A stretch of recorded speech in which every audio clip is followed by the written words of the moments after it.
emision mbështetet nga Birrapea, Alba Ceramika, Jysk, Kava dhe Interex.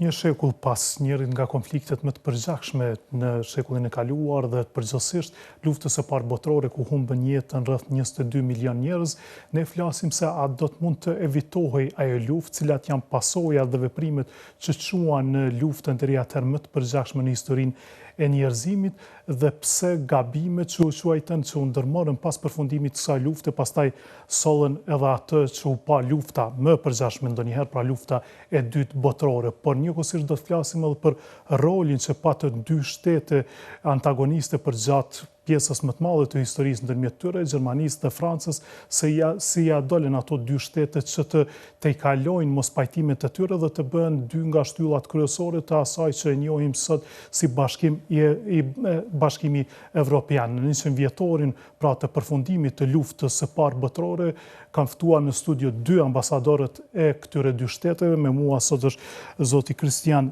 Helt, ambasador i Gjermanisë në Kosovë. Welcome. Thank you.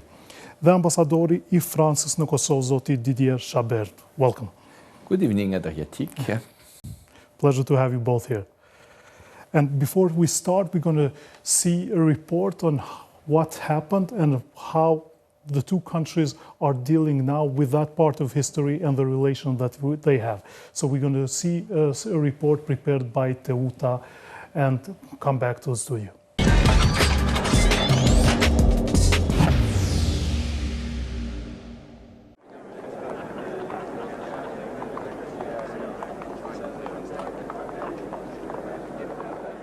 Kur lufta e parë botërore shpërtheu në vitin 1914, anglezi Horace Ham ishte vetëm 19 vjeçar. 2 vjet më vonë ai ndodhej në frontin perëndimor, duke luftuar në Somme në batalionin e 16 të Middlesexit. Me shkuar atje ishim rreth 800 burra, them se vetëm rreth 100 prej nesh jemi kthyer. Na kishin thënë se të gjitha lidhjet e gjermanëve do të këputën dhe do të ketë fare pak gjerman aty pas bombardimeve. Por çfarë bën? Ata u futën nëpër bunker dhe kur bombardimi përfundoi, dolën dhe nxorën mitralozat e tyre dhe thjesht vranë të gjithë njerëzit tanë.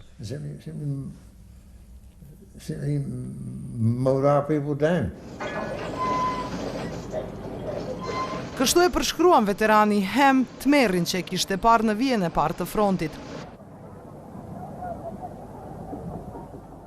Në fillim të vitit 1914 Evropa ishte jo stabile dhe e paqëndrueshme. Gjermania kishte formuar aleanca të shumta të prira për konflikte me fqinjet, nga frika prej edhe një lufte me Francën.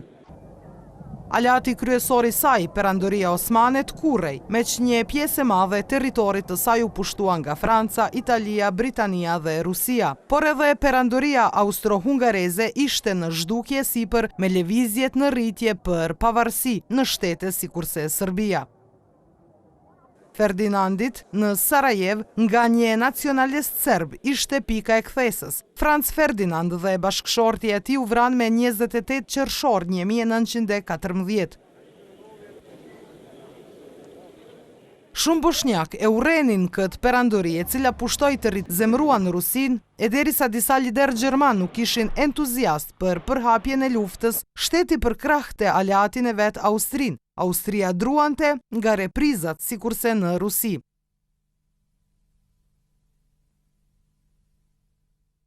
Frika, ultimatumet, blofet dhe besimi i përgjithshëm që çfarëdo lufte do të zgjaste shkurt, pikën e kthesës e shndrua në luftë tipike. Kur Franca dhe Rusia bën të qartë që nuk do të tolerojnë sulmet e Austro-Hungarisë mbi Beograd, Gjermania u shpalli luftë të dyja vendeve. Fillimisht sulmoi Luksemburgun e më pas Belgjiken, duke tërhequr edhe Britaninë në konflikt.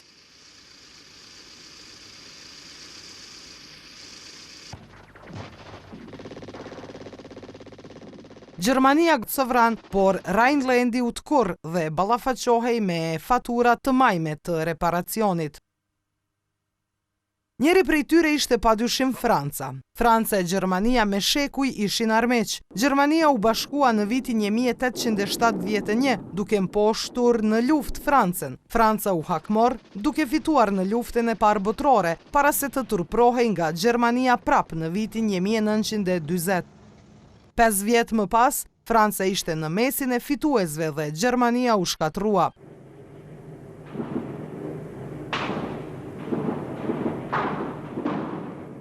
Por pikërisht kjo armiqësi shumë vjeçare bëri që dy shtetet të arrijnë paqe dhe kjo paqe sot është zemra e idesë evropiane, e cila gradualisht u shndrua në atë që e njohim si Bashkimi Evropian. Të dyja shtetet donin raport të ri të bazuar në mirëbesim. Interesat e përbashkët i quan shtetet drejt nënshkrimit të traktatit të Elizeut në vitin 1963. Ky traktat ende simbolizon një prej miqësive më të fuqishme në historitë të njerëzimit.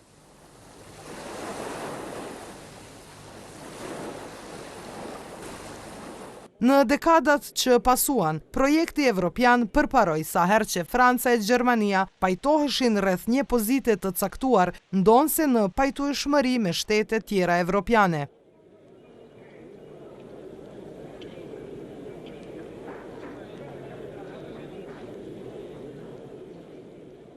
Megjithatë, ruajtja e raportit shpesh s'ishte e lehtë. Franca ndoqi traditën e ekonomisë bazuar në intervenimin e shtetit.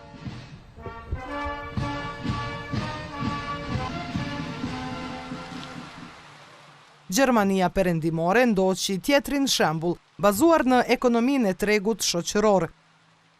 Kriza e radhës u paraqit në vitin 1989 me rënjen e murit të Berlinit, por me bashkimin e vendit, Franca i druante hegemonisë gjermane, ose më saktësisht, Evropës gjermane. Për të shpëtuar partneritetin, kancelari Helmut Kohl rinovoi përkushtimin e vendit ndaj Francës e Evropës, e që kulminoi me traktatin e Maastrichtit të vitit 1992.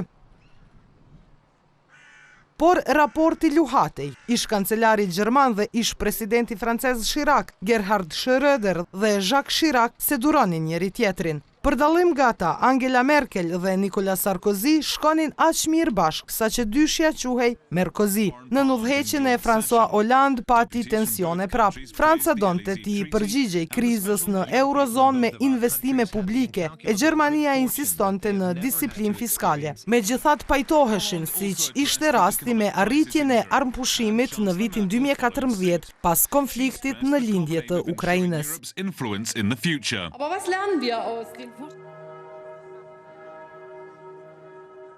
E me ardhjen e presidentit të ri francez Emmanuel Macron, ideja evropiane sërish mori hov. Macron me njëherë u rështua kah perspektiva evropiane me Francën e Gjermanin si shtete që do të mbrojnë këtë. Merkel e Macron dëshmua të ishin dyshe ideale në kohën kur Evropa ballafaqohej me shumë kriza, sikurse Brexit dhe valja e refugjatëve nga lindja e mesme.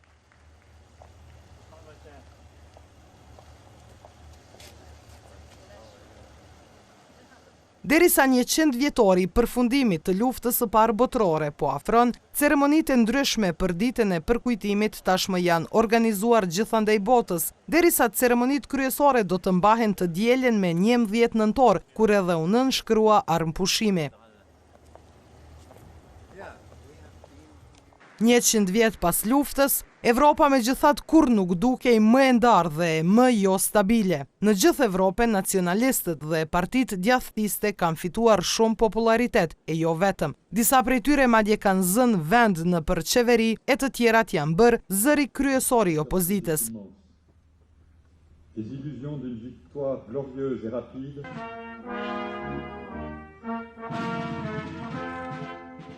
Ndonë se këto parti kanë spektër të gjerë politik, ato ndajnë disa pika të përbashkëta gjithandej si armiqësia ndaj imigrantëve, retorika anti-islamike dhe euroskepticizmi, i cili kulminoi me referendumin e 2016-s, kur fuqia kryesore e luftës së parë botërore po tërhiqet nga Bashkimi Evropian, blok për të cilin dha kontribut të madh gjatë krijimit. A do t'ja dalin Franca dhe Gjermania edhe një herë?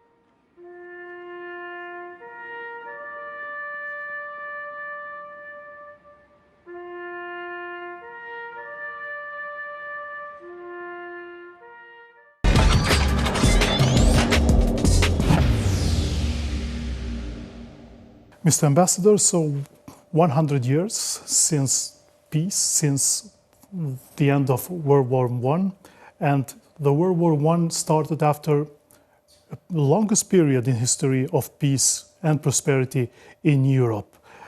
Still, many people are wondering how all that in a month or so ended, and the greatest nations of Europe started waging a war against one another.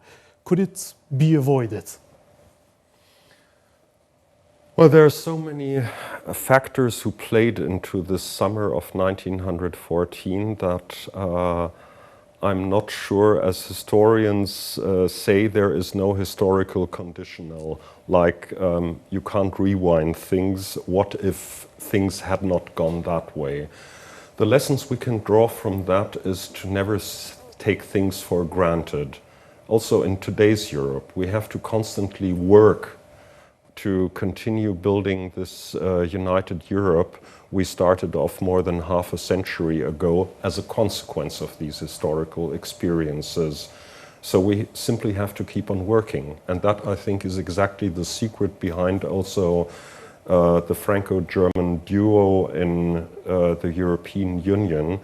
We don't stop at a certain stage. We continue working, we continue proposing new bilateral initiatives, but also European initiatives, because with the experience of what happened 100 years ago, we also share a responsibility to never make this happen again.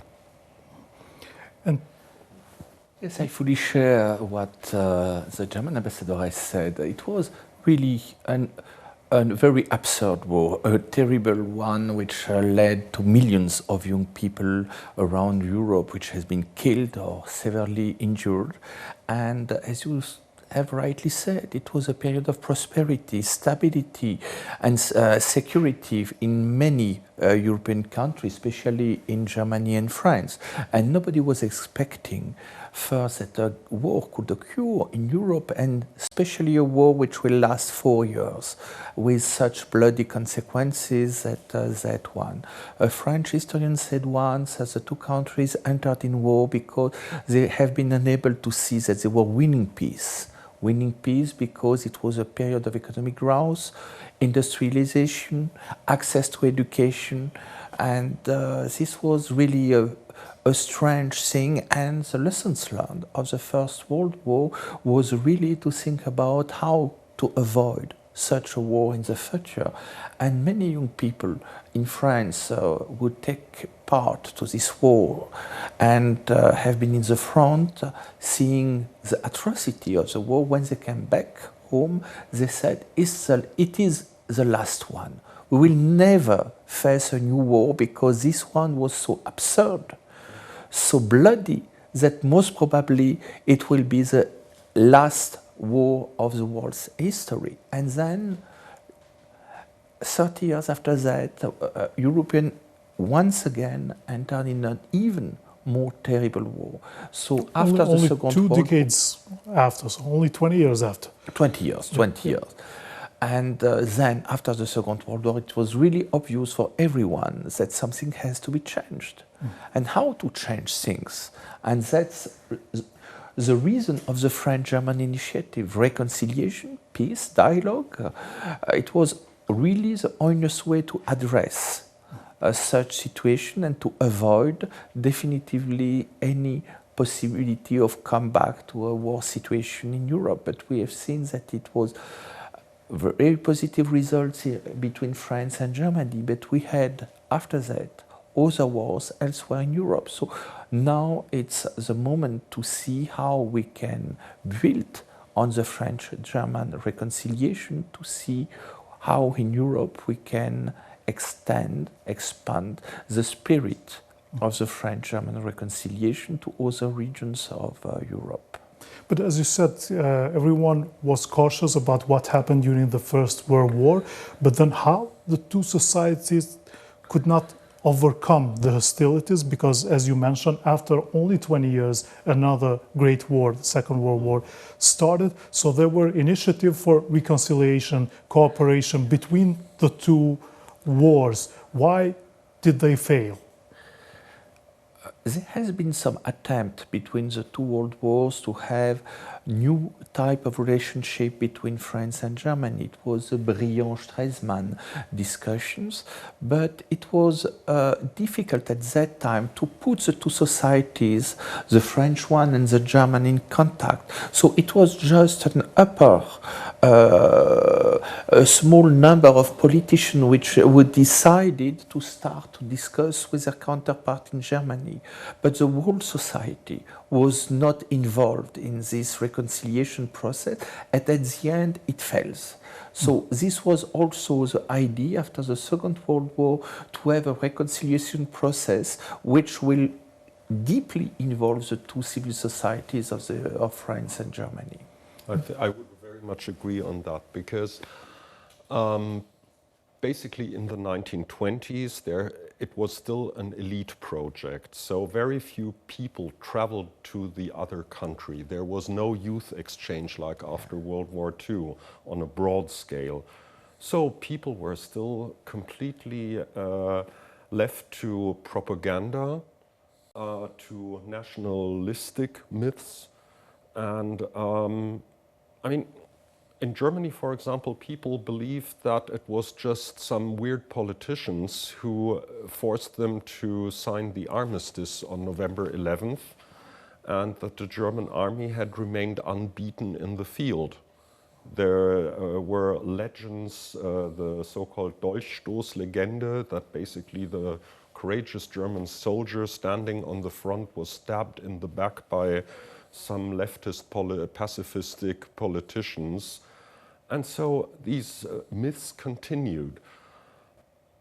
I'm afraid I have to agree that it took another even more disastrous war to learn the lesson and not to believe in nationalistic mythology.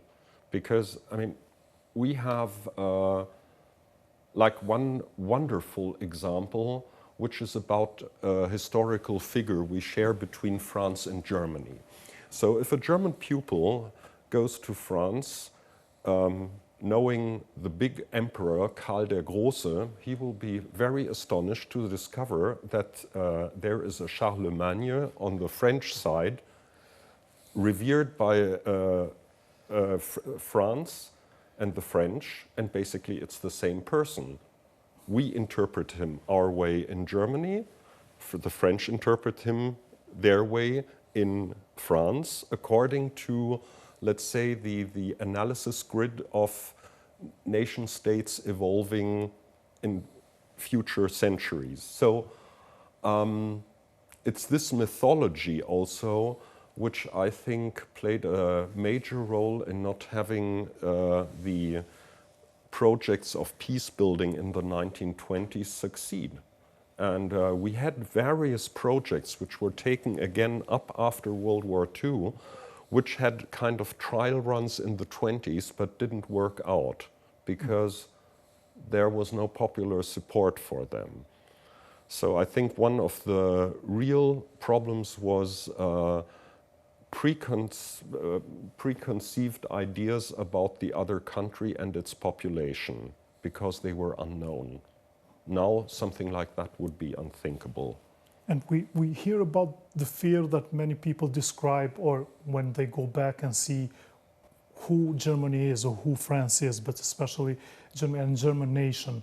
So one of the most educated and prosperous nation in Europe, allowing for a dictator like Hitler to lead them to a disastrous new war just after 20 years of a first disastrous war. So, and the fear is, if it happened to the German, why it cannot happen to every nation in one day?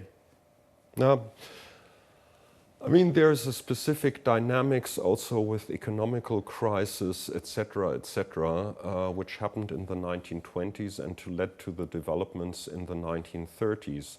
But there, once again, mythology plays in. Germany was never a classical nation state. We only became the kind of country we are now in 1870.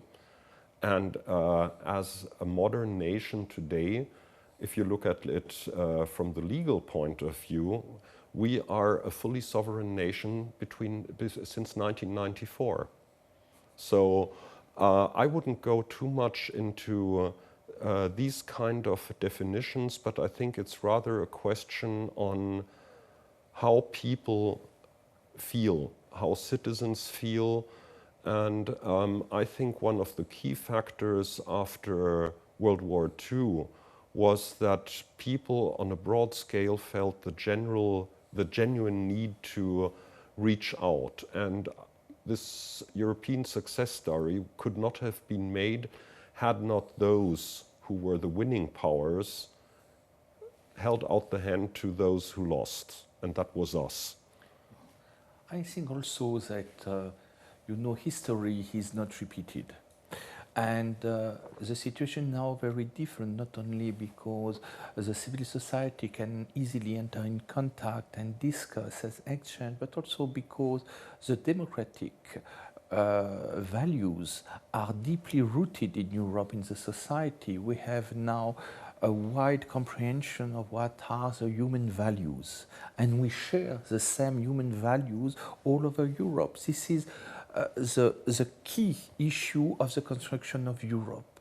It's based on human values. At the beginning it was difficult because we didn't start it with human values, creating and strengthening Europe. We started with coal and steel, which are very basic and very far away from any democratic construction in Europe. But we had to start somewhere with something simple, with something which can improve in the economic context of the post-Second World War, which can easily increase the standard of living of the people, because everyone needed still to rebuild the economy, coal to have heating and electricity in the country. So we started with some very concrete scheme, and then we arrived with a sharing of human values, which are now the basis of the European project and the basis of the French-German reconciliation. And of course, also this episode was not easy. Both societies had still wounds of war, and the society, maybe many parts of the society, were not ready to accept a collaboration with former biggest enemy of one another. Yes and no. I think that... and maybe it was different in Germany and different in France, based on the perspective, but... Yes, but I think after the cataclysmic events of World War II, and it was not just the war, this was the Holocaust, the destruction of exactly what my French colleague just mentioned, the basic values we see as our joint European heritage, which really made people think on a broad scale. The first ones to reach out after World War II were French politicians and intellectuals who came straight out of the concentration camps, and as early as 1945 started thinking loudly and publicly how we could get it right this time, after the confrontational approach after World War I, to say we have to do it differently. This cannot go on. So in that sense, there was a broad support for reconciliation and to help the Germans come out of their hole they dug themselves. On the other hand, you are correct that even such a simple pragmatic step as merging steel and coal wasn't exactly followed by high support from both populations, because this was thinking out of the box. Until then, thinking always was, my power is based on how much territory, economic power and population I have. The new thinking that people developed, like Robert Schuman and Konrad Adenauer, was we have to think differently. How can we do even more by sharing and by putting resources together? If they had put that to a referendum in the 50s, it would have been a flat no by the populations who weren't used yet to this kind of new thinking. But that is also about courageous political leadership. And that's what we need in Europe. And maybe this was even harder for France because you were twice attacked by Germany. Yes, I think for both countries it was very difficult, and my feeling is that we need to pay tribute to two outstanding personalities, General de Gaulle and Konrad Adenauer, and even for them it was not so easy. The first meeting between de Gaulle and Adenauer took place in 1958, a private invitation of de Gaulle to Konrad Adenauer to visit him in Colombey-les-Deux-Églises, and it was the beginning.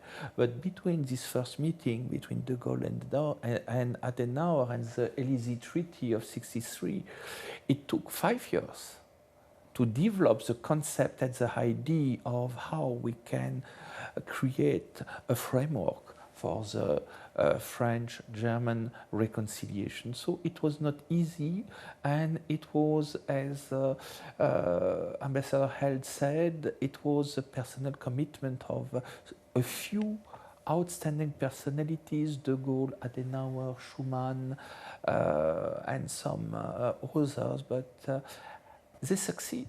At the end, they succeed first to create the tools of reconciliation and to bring the civil society using these tools, slowly coming together with more understanding, with dialogue, and at the end of the dialogue, reconciliation. We're going to take a short break and be back after advertisements.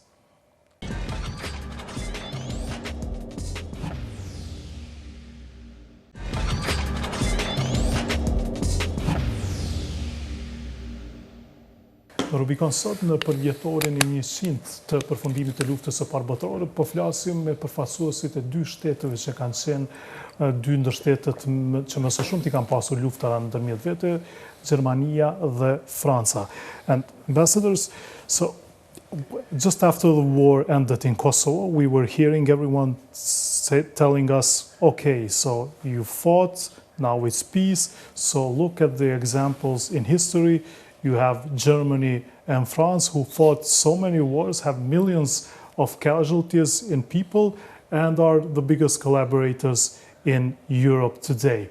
But still, we are talking almost 2 decades after the war ended in Kosovo, and still we are not seeing that kind of collaboration between Kosovo and Serbia. We still have many problems.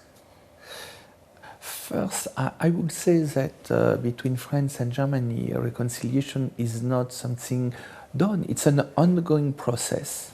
We have still exchange of young people, we have scholarship, we have joint training for young people, and in 50 years it was more than 8 million of young people from both countries which use the tools of the Office franco-allemand pour la jeunesse. So it's something which never stops. Reconciliation is it's a spirit, and it's an ongoing process. So what can be the lessons learned for the region of the French-German reconciliation? First, dialogue. Secondly, dialogue. Third, dialogue. I think if you bring together the societies just to have discussion, focusing of civil society, and especially the young people, then you can have a chance to come slowly to more understanding, and then after more understanding you have maybe the path to a true and real reconciliation. And that's the reason recently there has been an initiative, the so-called Berlin process, because it started in Berlin, which led to a new initiative in the Balkans region, which is the RICO. RICO, it's the inspiration of Ofage, dedicated to the region of the Balkans. How we can bring the civil society and especially the young people of all countries in the Balkans together. So I think political reconciliation, political dialogue, and you see that between Kosovo and Serbia, political dialogue, a certain signification, but behind this political dialogue there must be also something done with the civil society. Because if not, even the civil society will not understand exactly what is on stake in the reconciliation and in the dialogue. So it's very important, and this initiative, which came from Berlin, has a full support now, not only from France, but from many countries in Europe, which are fully supportive to the idea to bring the civil society and the young people of the Balkan region together without any interference of the different states, just to bring people together. Yeah. And I would add on that, fully subscribing what my French colleague just said, that it is also about the basic notion of the European citizen, which we have tried to establish over decades. For the generation of our kids, they study in the partner's country. One of my daughters did a full French law study degree. It's perfectly normal. It doesn't seem strange anymore. And I think this is the, some people call it the Erasmus spirit, but simply to get people together and dynamics evolve from there. As long as processes are simply a project of a small elite, which brings me back to what we said earlier on the lessons learned from the period of the 1920s. They do not really have impact on society. So as long as people can be fed with certain narratives and don't have the possibility to see for themselves what reality is like in the partner country, well, the myths live on. And to my mind, I don't know, but we're not seeing that much in our two countries, because the narrative is still only mainly talking for the victims of one side, for what the others have done to us, so, and vice versa in Serbia and in Kosovo. Yeah, but this is something where I, as I said earlier on, think that we as a country can be extremely grateful for the gestures that came after World War II. Because what the Nazis, and they just didn't fall from the skies, they were Germans, did all over Europe was a breach of civilization. Nevertheless, people reached out to us. The French, the Poles, for example, there's this famous formula the Polish bishops did in 1965 saying, we forgive and ask for forgiveness, because there's no such thing as a clean war, like black and white, these are the bad guys, these are the good guys. Those people who suffer are basically ordinary people, regardless of what country, what ethnicity, whatever they belong to.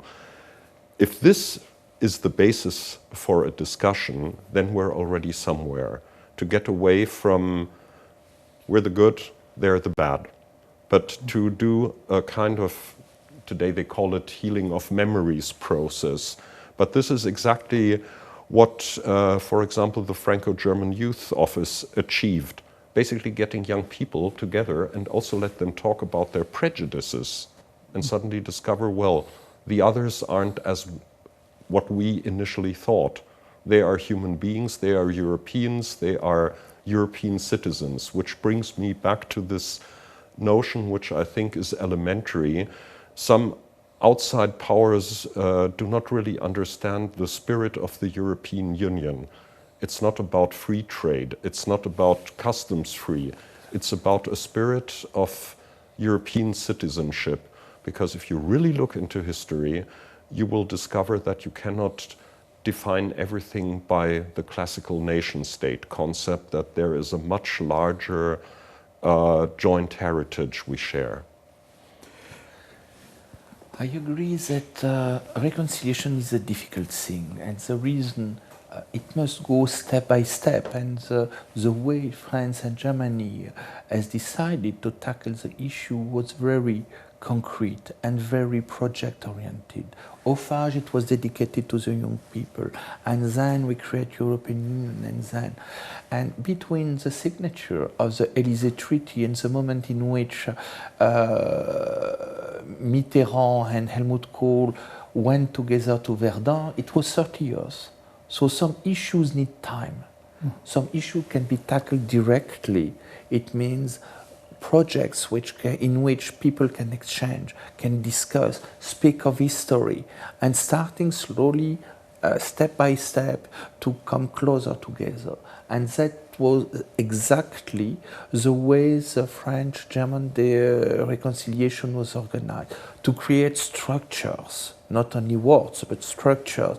The OFAGE, the Treaty of Élysée, the French-German summit every year, discussing all the political issues between the two countries, but not only the bilateral issues, but sharing their views on the fate of Europe, on the world problems. So slowly it was a complete understanding of how the other partner was seeing first their own interests, but also the way Europe and the world could be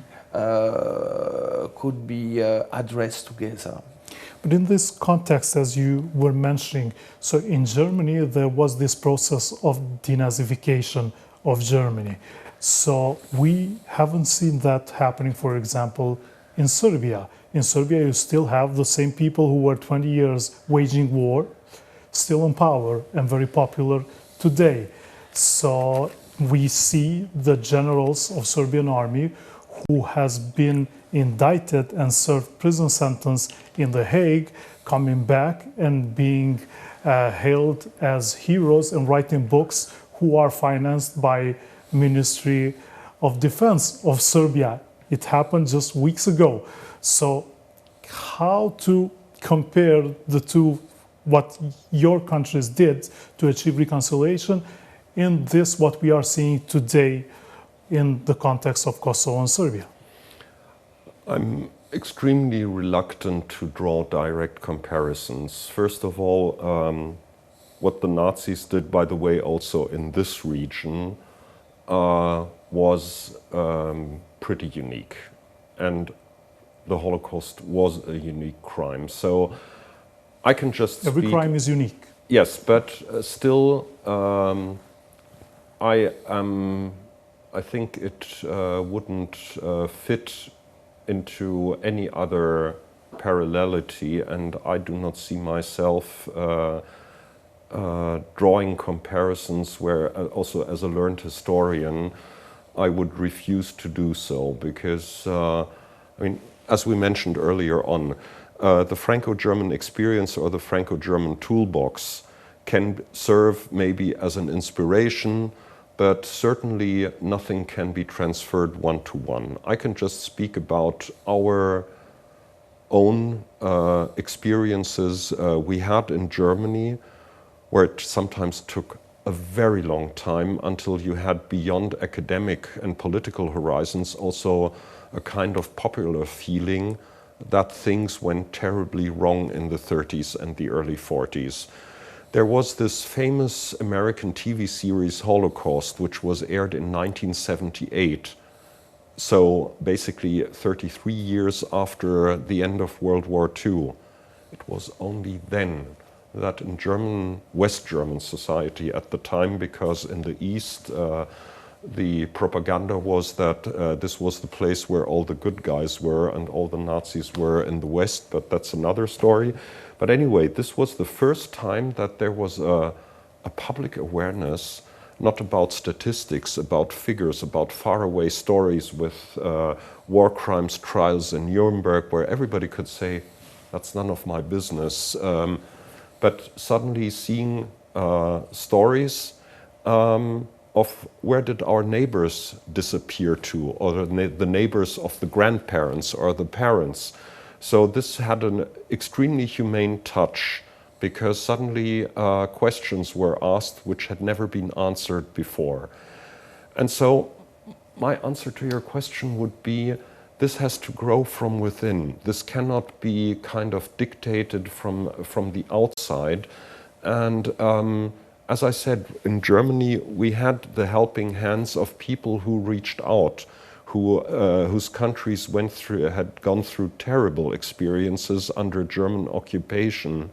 And we have had the luck to be supported and to be also inspired in doing this soul searching. But this is a process you cannot really kind of push upon societies from the outside. Nevertheless, of course, you cannot be untruthful to history. History is facts, is events that happened, and you can't kind of do them away by interpreting them. We would be in mechanics of fake news, which I think we're all not particularly fans of, at least on this continent. I fully agree. When we speak on the reconciliation, there are two aspects. One aspect is the reconciliation between neighbors, and the second aspect is reconciliation within the society. In France also we had to tackle our own demons after the Second World War, and it was a work we have done by ourselves because it's an internal reflection we needed to have also in France. So I will, as my colleague said, it's very difficult to draw lessons of what has been made in our society to other countries. I think each society has to think about what was the internal problem during this war period and how not to come back to this. So this is part of the reconciliation process, the internal reconciliation within each society, and then the second level, which is a reconciliation between former enemies. And there is another issue between Kosovo and Serbia, and we fully agree that we cannot compare like the countries, but also Serbia is still not recognizing Kosovo's independence, and after World War II, you were not contesting one another's borders. So this is an open issue, and we have the dialogue exactly to solve these kind of issues. So this cannot help reconciliation if we are not recognizing one another as a state with people's rights, equal rights. Agree on that, but it's a completely different historical context, because basically we also had our problems with borders for centuries. Like there are these wonderful animated maps of Europe where you see countries growing and then going together, etc. And between France and Germany there have been quite a lot of movements. So some families living in, we just saw the pictures of Strasbourg, who changed their nationalities 5 times within 1 century. So we have also been touched by this phenomenon, and so basically one of the lessons was, let's not touch this anymore. Another story, for example, after World War I, in the classical thinking of power is territory, and so if we want to punish somebody else, we take territory away. A small part of Western Germany became Belgium.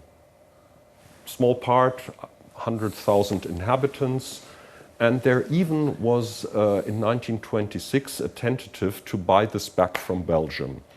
Didn't work out. End of the story is, today you have a German language community in Belgium. The Belgian king does his oath in Flemish, French and German, and they're just 100,000. They're perfectly happy living in Belgium and serving as a kind of living cultural, linguistic bridge between the Flemish and French-speaking parts and Germany on the other side.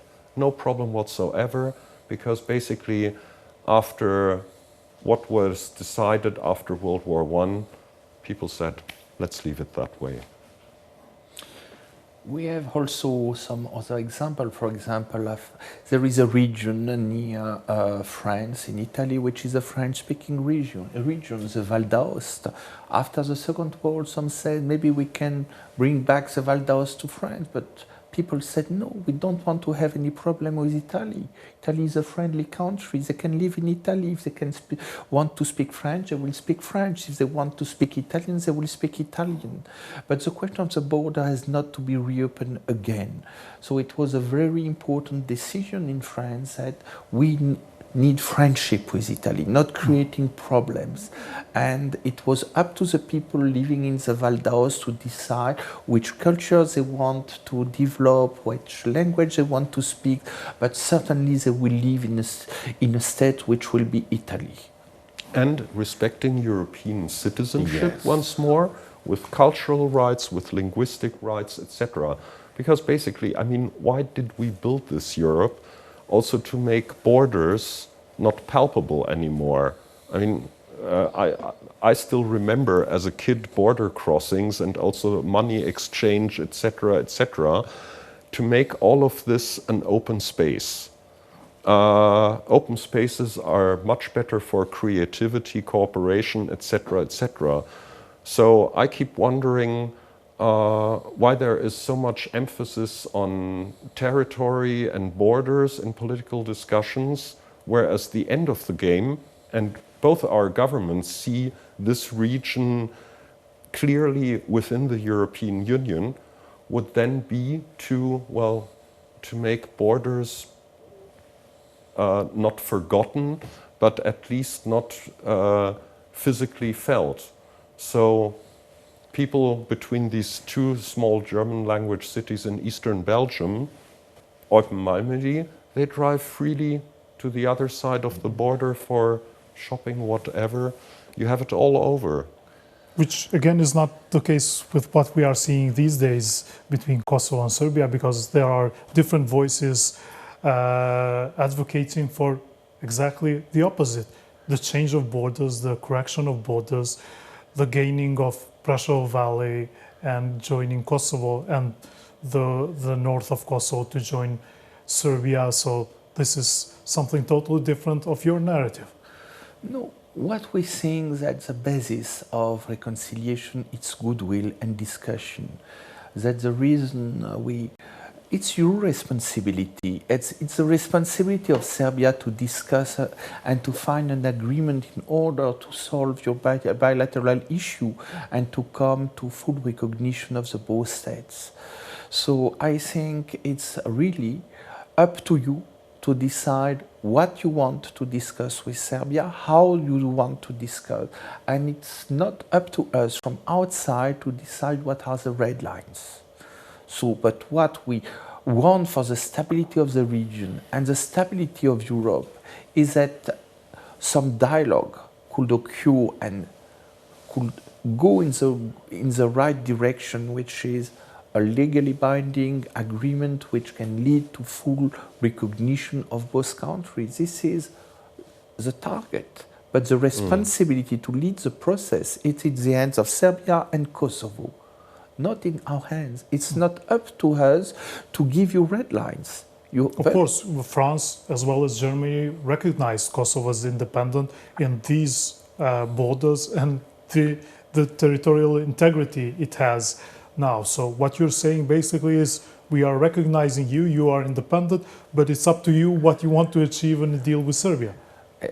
It's up to the two states and the population of the two states. We all know that such an agreement has to be ratified by two-thirds majority of the parliament, and most probably such an agreement will need to some constitutional changes in Serbia, so it will need also a strong political support in both countries, and also most probably the support of the population and the civil society. That's the reason it's only you and Serbia who can decide in which way you want to go for reconciliation, dialogue, and negotiating this agreement. Even if the change of borders is in the table? You have to decide it. It's up to the two countries. No red lines. Up to you. But what is our responsibility is to be sure that any agreement will fulfill all the requirements of the European stability and security. because our responsibility as friends of Kosovo is to be sure that any agreement will not harm the European stability, especially the stability of the region. Yes, and that is no red lines at all?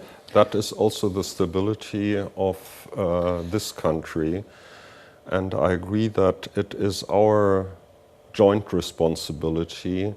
That's why both of our countries are so much involved and engaged here, that something comes out of it which will not lay the basis for future discussions or future frictions. We've seen enough of that, and that's why we talk about the legally binding and comprehensive agreement, because both countries have to have a secure basis on which to work bilateral relations, regional relations, but then also to come into the EU. And we certainly, within the EU, with the spirit also we have just described, would not accept that people or countries want to enter which do not fulfill all these criteria with respect of good neighborhood and cooperation. So these are for us the most important points in it, because we want this region to work, we want this region to join the European Union, to take up the formula, help us to help you. But also for Germany, there are no red lines, or we have made it known on several occasions up to the highest level that we think it would not be a good idea to touch on some basics or constituent bases of statehood, which is territorial integrity and functionality. So comprehensive agreement should be reached by respecting territorial integrity of both countries, Serbia and Kosovo. That is our reading, correct. And also, in the perspective of Europe, as we mentioned in our report that we saw in the beginning, there are political groups or political parties who are gaining more support from the population, who have more nationalistic or extreme right views. So the main question that we asked in our report is, can we, or can you, both of your countries, overcome this obstacle again that in a way could endanger the European Union as well? I think it's a very important question, because we all are facing this issue in our countries, and I think President Macron is very aware of this difficulty, and this is the reason he always said the best way to protect the citizen of this type of ideology is to show clearly that Europe is protective for them, that Europe is providing protection, security, safeguards for the citizen, and then if Europe is able to ensure to the citizen of our countries more prosperity, more security, more shared cultural values, then the question of the growth of extreme right parties, extremism, nationalism in Europe will not have this proportion. So that's the reason that President Macron proposed first to try, with the support of all our partners, especially Germany, to strengthen European Union, not to weaken European Union, but to strengthen, because European Union is challenged by many difficulties now. The migration crisis, terrorism, some economic difficulties in some countries. So there are a lot of challenges. We need to address the challenges, not going to less Europe, but going to more Europe. Yeah, I agree. Because this basically is the same story all over again over the history of states and humanity. As soon as people are afraid or made to be afraid of something, you have such rhetoric which works. And so Europe has to be active. I mean, Europe now with the European Union institutions, to deliver not just a narrative, but also deeds to make people understand that Europe is not the problem, but the answer to problems. That is what our countries are jointly working for, and which is also crucial as a message to those people who are afraid of migration, afraid of enlargement. I mean, we have to admit it quite openly. There are people out there also questioning the enlargement with respect to this part of Europe, where we clearly say, no, never, because, I mean, it's not just about a promise, it's about our own concerns of stability and security on this continent. We want this region in the European Union for precisely those reasons, because this here, the process addresses our primary security and stability concerns. And we have to build a joint European identity also in this part of Europe after the experiences of the 90s. We had the luck in 1989 to have the fall of the wall. 1989 is the years when things went terribly wrong in this part of Europe. So Europe is about sharing responsibility. That's why we also share responsibility for this part of Europe. I will just add something quite slightly different. We don't need you in Europe. You are in Europe. You are Europeans. So we need you back in the family. This is the reason we have been very proud that in the enlargement strategy of the European Union, which was released in February this year, it was very clearly expressed that the Western Balkans belongs to the European family. And there is a path for all the 6 Balkan countries to be fully integrated in the European Union. It will take time, of course, because there are a lot of reforms to be achieved, but the path is here. You are European and you have to join the European family. This is the way we consider the situation in the Balkans. Of course, there is a lot of work to be done, especially also a lot of homeworks on for the different countries in the Balkans, but the vision is very clear. But this is very nice to hear when we are dealing with this reluctance to have the date for visa liberalization after fulfilling all the criteria that was asked by the roadmap. So saying that we are European when we belong naturally into Europe and still being the only country who is living in a ghetto without visa-free travel. So how to connect these two? May I just jump in that one, because I'm hearing this narrative again and again. We have to remind that, or remember that there are 3 pillars in the European structures.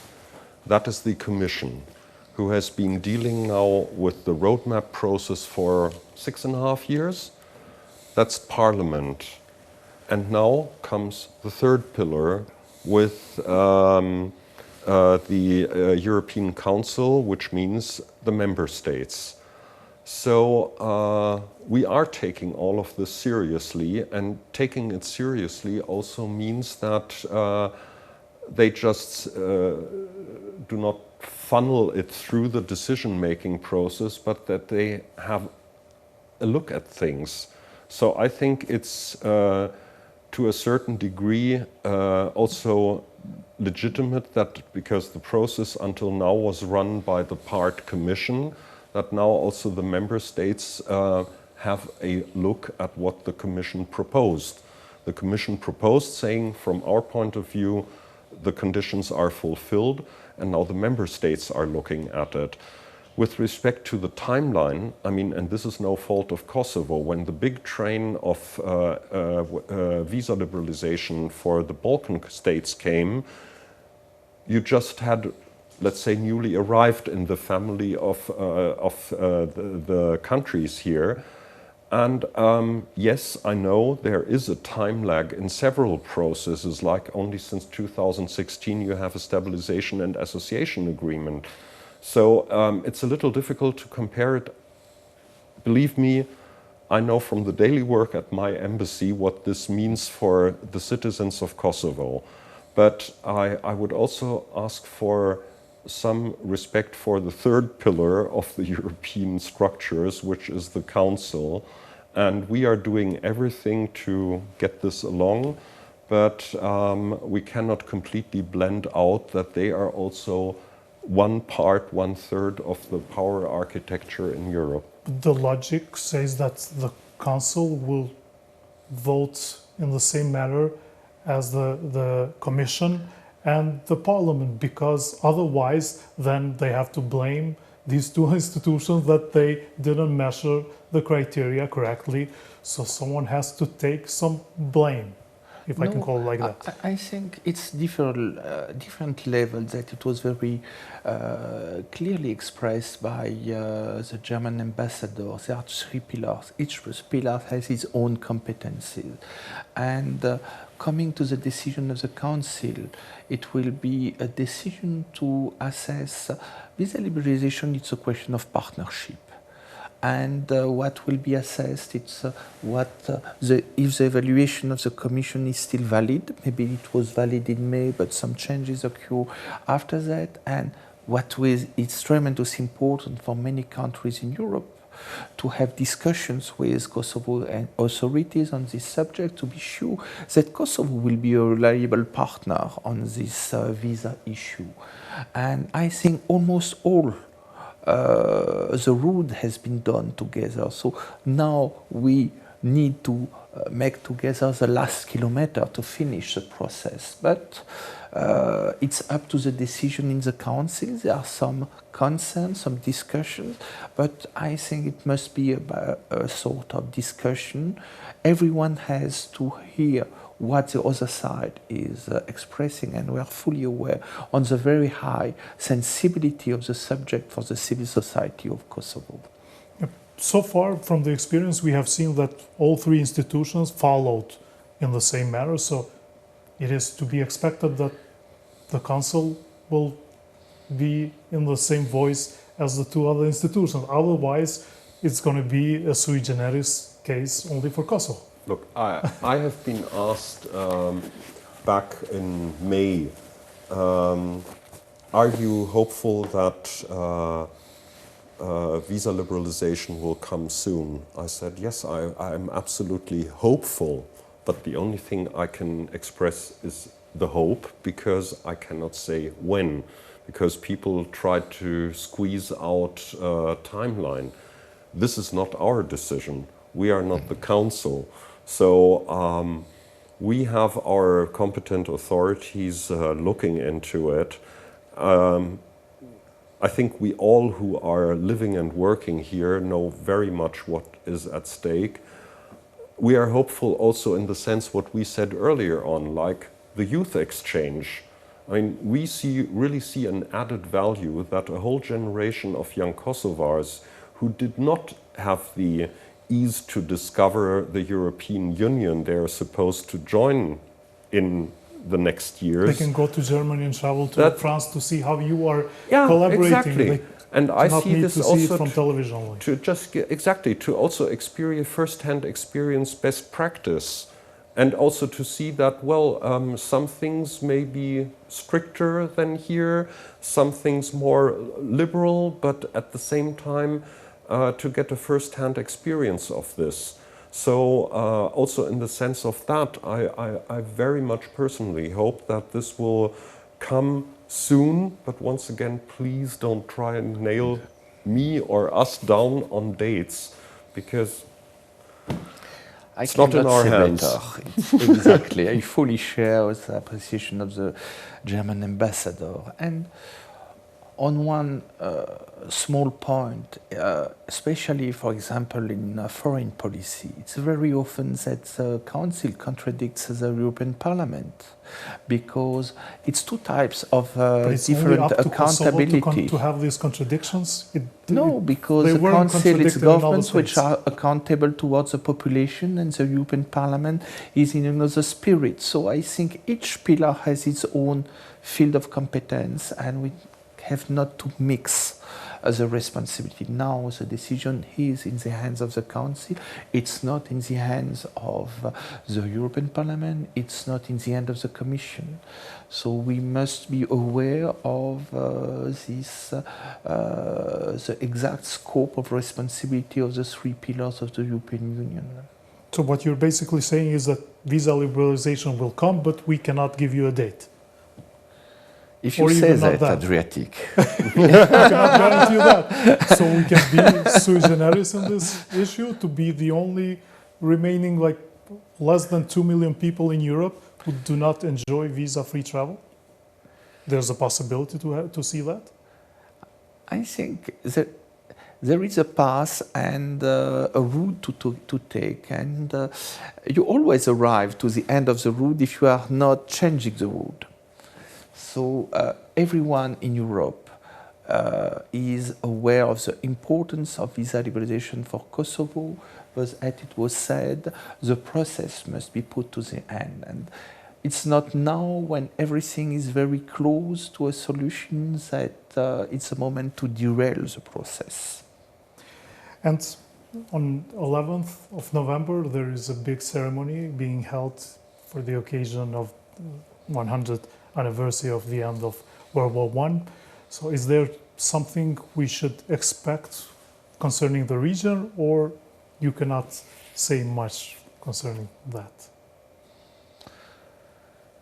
No, I think first it's a message.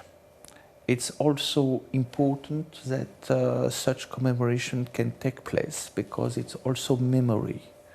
Memory not of a war, but of the people who gave their life for such a terrible thing, and how to avoid it again in the future, which was the basic of the first part of our discussion. So I think that it's very important that we can stand together.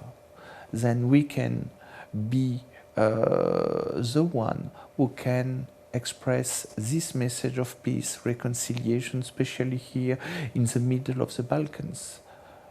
Also because there has been heavy fight in the Balkans during the war. So it's a country, it's a region which has faced war for all the 20th century. It's very important that this message is of peace, reconciliation, and also of memory, not to forget what the terrible things which occurred here in Europe and also in the region.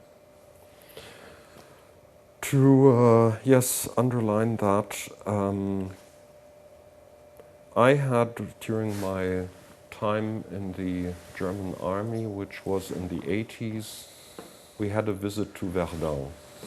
And I walked through the gravestones and together with some people of my unit, and we saw people who had died at the age we were walking through those gravestones.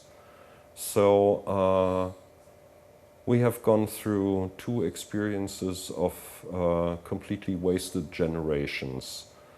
And at that moment, I had read and seen a lot about Verdun, but there I thought I'm lucky to be alive, standing here and living in this different European reality we have today. And that's maybe also why I see also a very personal motive in doing such a kind of commemoration together, because we cannot take things for granted. We have to keep on working on them, and that is part of the responsibilities we both share in our respective functions here. Ambassador Held, Ambassador Chabert, it It was a true pleasure having you both in Rubikon today. Thank you. Thank you for having us. Thank you, Adriatic.